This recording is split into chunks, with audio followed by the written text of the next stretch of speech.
Hello students, welcome to social science class. We were doing social and political life, that is civics. हम civics कर रहे थे, in which we have studied chapter number 4, how girls and boys growing up as girls and boys, कि किस तरीके से girls और boys ये ग्रो करते हैं, किस तरीके से सोसाइटी इनमें डिफरेंस पैदा करती है. We have done that chapter and did the exercise of this chapter and finished the chapter. And now we'll move to next chapter, chapter number 5, women change the world. कि women's किस तरीके से world को change करती हैं, किस तरीके से उनमें डिफरेंस लाती हैं, how they change the community, how they change the society, किस तरीके से उन्होंने स्ट्रगल किया. We'll all learn in this chapter. We have did 4 chapters in civics. This is chapter number 5, and here you can see that we have done chapter number 1, chapter number 2, role of government in health, chapter number 3, how the state government works, chapter number 4, chapter number 4 which I have recently did, growing up as boys and girls. And now we are doing chapter number 5. This is chapter number 5, women change the world. And some chapters are deleted from the syllabus. These are chapter number 6. There is no need to study this chapter. Chapter number 6, understanding media. Chapter number 7, market around us. There is no need to read this.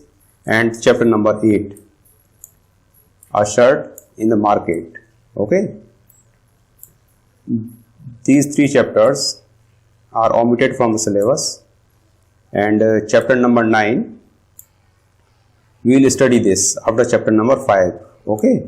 So after completing the chapter number 9, civics will be complete. Now we will move to chapter number 5. Chapter number 5 के बाद हमें सिर्फ chapter number 9 को पढ़ने की आवश्यकता है. ये 3 चैप्टर्स हमको पढ़ने की कोई ज़रूरत नहीं है. Okay. Now we will move to chapter number 5. So chapter number 5 is women change the world. In previous chapter we saw that how society differentiate boys and girls, किस तरीके से सोसाइटी बॉयज़ और गर्ल्स में differentiate करती है, उनमें discrimination पैदा करती है. सोसाइटी में बॉयज़ और गर्ल्स जो होती हैं उनमें इक्वालिटी नहीं होती है. They are not given proper equality. They are differentiated on the basis of many factors. किस तरीके से जो वोमन होती है उसके वर्क को बहुत ही कम आंका जाता है और जो मैन होते हैं उनके वर्क को प्रॉपर वेटेज दिया जाता है. In last chapter we also see कि जो हाउस होल्ड वर्क होता है, जो हाउस वाइफ होती हैं या जो वोमेन होती हैं, गर्ल्स होती हैं, तो उनके वर्क को वर्क नहीं माना जाता है. जो हाउस होल्ड वर्क होता है उसको वर्क नहीं माना जाता है. हालांकि they do the work whole the time. Even early in the morning, they start early in the morning and work late up to night. And they do quite laborious work. काफ़ी hard work वो करती हैं, but proper weightage is not given for their work. This is much harder then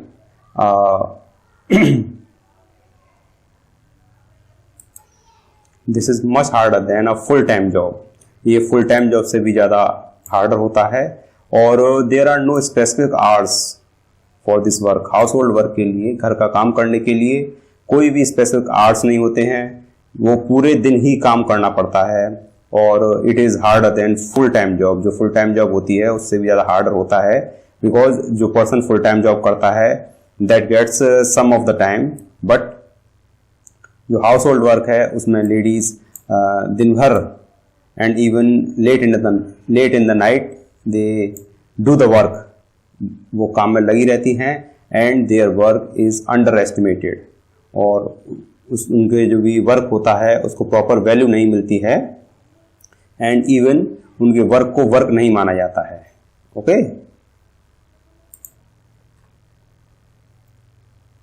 in this chapter we also see the occupations that are done by women outside the house। घर के बाहर जो भी occupations होते हैं जो women work करती हैं उनको स्टडी करेंगे एंड ये देखेंगे कि कुछ वर्क्स ऐसे हैं जिनके लिए वोमेन ही सूटेबल होती हैं एंड समाज में किस तरीके से इक्वलिटी लाई जा सकती है, बिकॉज एनी नेशन और any country can only progress when there is equality in the society. जब उस सोसाइटी में मैन और वुमेन दोनों को प्रॉपर, जब सोसाइटी में बोथ मैन एंड वुमेन को इक्वलिटी के राइट्स दिए जाएंगे, उनको प्रॉपर अपॉर्चुनिटी दी जाएंगी और किसी को भी अंडर एस्टिमेट नहीं किया जाएगा, देन अ कंट्री और a nation can progress in all the direction. Okay, so prosperous nation और डेवलप्ड नेशन जो होते हैं they give proper equality and proper rights to both man and women. वे अपनी सोसाइटी में जो भी मैन और वुमेन होते हैं उनको प्रॉपर राइट्स देते हैं, उनमें डिस्क्रिमिनेशन नहीं करते हैं एंड इसके अलावा इस चैप्टर में हम देखेंगे कि किस तरीके से पहले के समय में वुमेन के लिए एजुकेशन प्राप्त करना एक मुश्किल काम था, बल्कि in modern time it is also a quite hard work for women to get education in some places, and we'll study different types of jobs that women do and perform well in them। किस तरीके से वे different types of job करती हैं और उनमें अपनी performance दिखाती हैं। And besides this we'll see that different types of efforts or movements they are done by women to get the equality with men। so कौन कौन से वो movements थे या किस तरीके के वो efforts थे जो कि women ने men के साथ equality के लिए वो किए and they got the equality।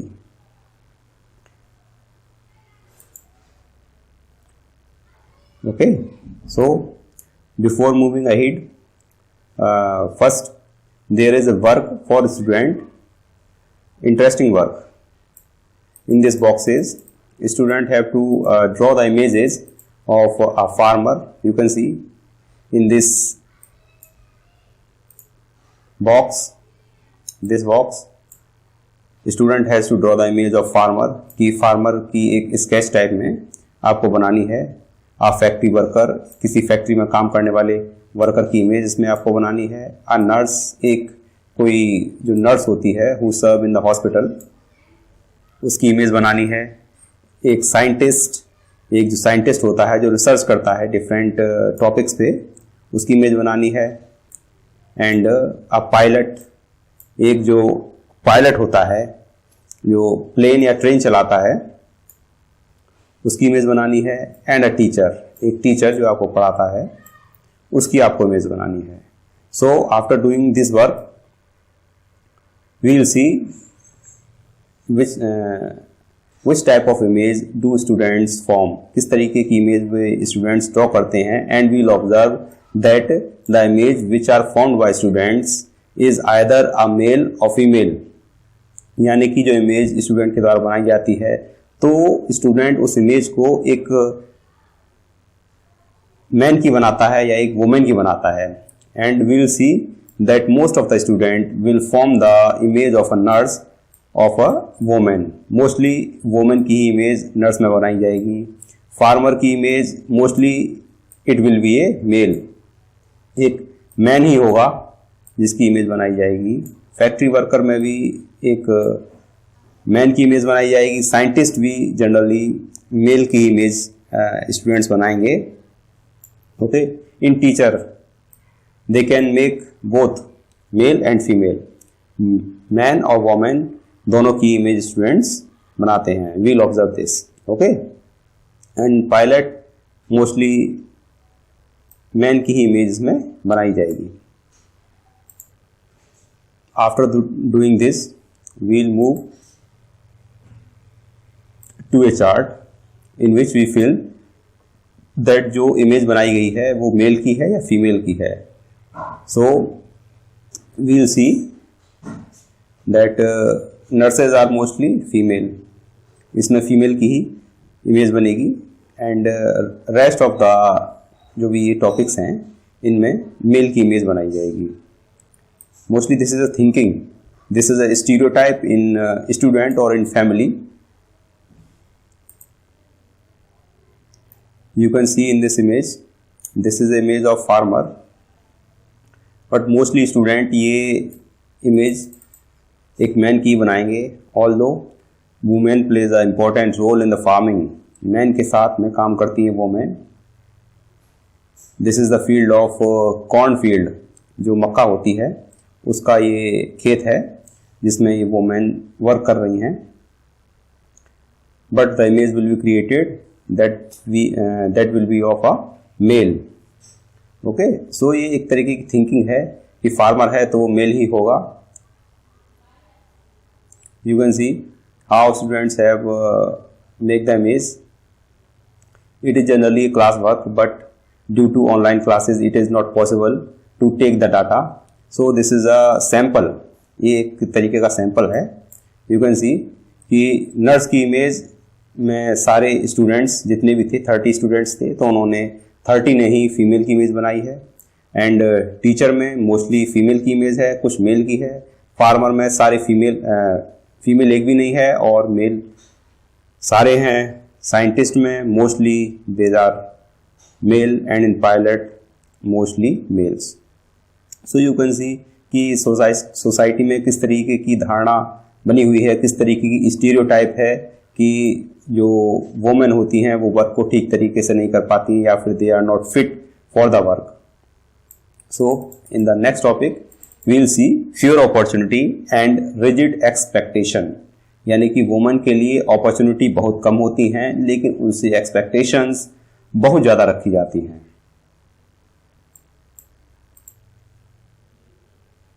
इस तरीके से हमने पिछले चार्ट में देखा था कि एक नर्स के रूप में मोस्टली, बल्कि वी कैन से 100% जो भी इमेजेस थी वो एक फीमेल की थी। सो फीमेल क्या होती है, उनको बहुत ही कम अपॉर्चुनिटी मिलती है और जो उन्हें अपॉर्चुनिटी मिलती है उससे एक्सपेक्टेशन बहुत ही ज़्यादा रखी जाती हैं। जब वोमेन को नर्स के रूप में देखा जाता है तो ये सोचा जाता है कि दे हैव मोर पेशेंस, उनमें पेशेंस ज़्यादा होता है एंड दे आर जेंटल, क्योंकि वो उनमें पेशेंस ज़्यादा होता है और वो जेंटल होती हैं। So they are fit for nurse. Okay, so they are fit for nurse. This is a stereotype. Okay, so first of all we defined stereotype. Stereotype क्या होता है? स्टीरियोटाइप एक इस तरीके की थिंकिंग होती है when we fit all the people in one image, जब हम सभी लोगों के लिए एक ऐसी इमेज बना लेते हैं और उसी इमेज में सभी को फिट करते हैं। फॉर एग्जाम्पल, अगर कुछ लोग ये सोचते हैं कि गांव के लोग अनपढ़ होते हैं या they don't have the morals, यानी कि वो थोड़े कम पढ़े लिखे होते हैं और उनमें शिष्ट व्यवहार नहीं होता है, अगर ये सोचा जाता है then it is a stereotype. तो ये एक स्टीरियोटाइप होगा। वो इसलिए होगा क्योंकि हम गांव के सभी लोगों को अपनी उस सोच में रखने की कोशिश कर रहे हैं जिसमें हम ये सोच रहे हैं कि गांव के लोग इलिटरेट होते हैं, पढ़े लिखे नहीं होते हैं। But it is not true. Some of the villagers are well educated and they do a very good job or profession. So we need to first of all know that person and find out about him. Then we can clear our stereotype, we can amend our stereotype. जो हमारी अवधारणा है इसको हम ठीक कर सकते हैं. सो इसी तरीके की ये स्टीरियोटाइप जो होती है ये सोसाइटी के डिफरेंट लोगों में बनी हुई होती है. लोको पायलट के बारे में ऐसी ही अवधारणा है कि जो पायलट होते हैं ट्रेन के, वो ट्रेन नहीं चला सकते.